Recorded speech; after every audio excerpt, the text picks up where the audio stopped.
susunod vlog natin is punta tayong Lemuria Land dito sa Nosy Be, Madagascar para hanapin ng mga lemurs, mga famous lemurs ng Madagascar. Ayan, pinapakain natin tour guide ng banana. Harmless sila, basta huwag mo lang sila i-disturb. Ganyan. So, hindi natin pinalampas ang pagkakataon. Pinakain din natin sila ng banana.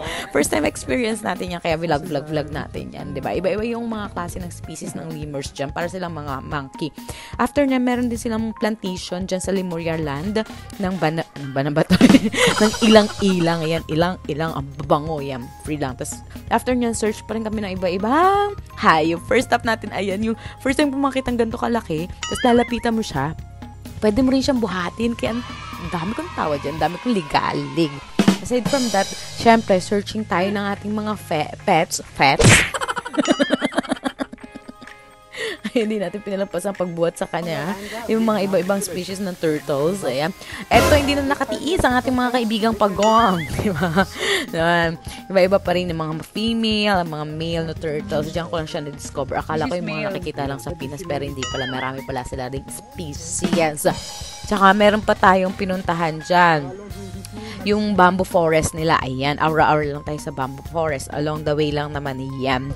Siyempre, searching pa rin tayo ng ating mga lemurs. Magpapakain tayo along the way. Ayan yun, yung pina-experience natin ng ating tour guide. Sobrang saya ko dyan na kinakabahan. Pero worth it naman yan kasi hindi naman sila nangangagat or naninipa or nananakit, diba? Para sila mga monkey, hindi rin sila masyadong makukulit. Ayan. Jump lang sila. Banana lang buhay nila. Banana is life.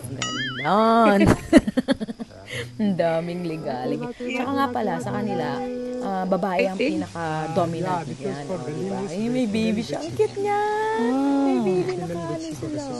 Yakap.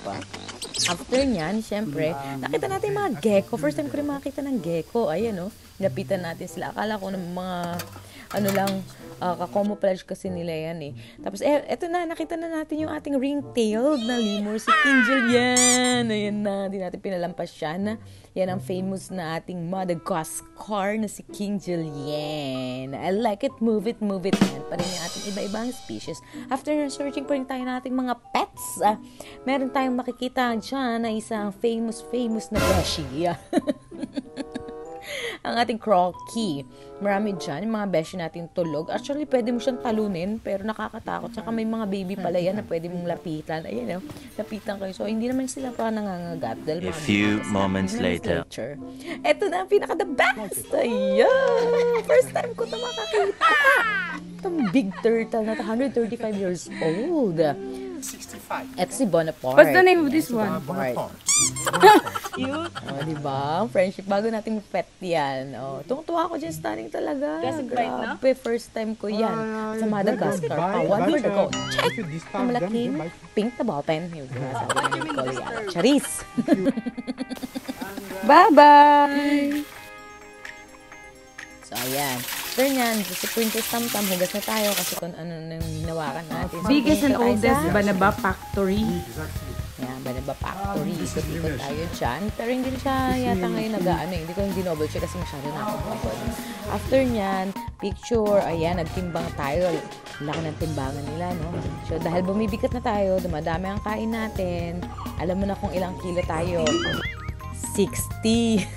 So, thank you. Ayan ang highlights nating vlog.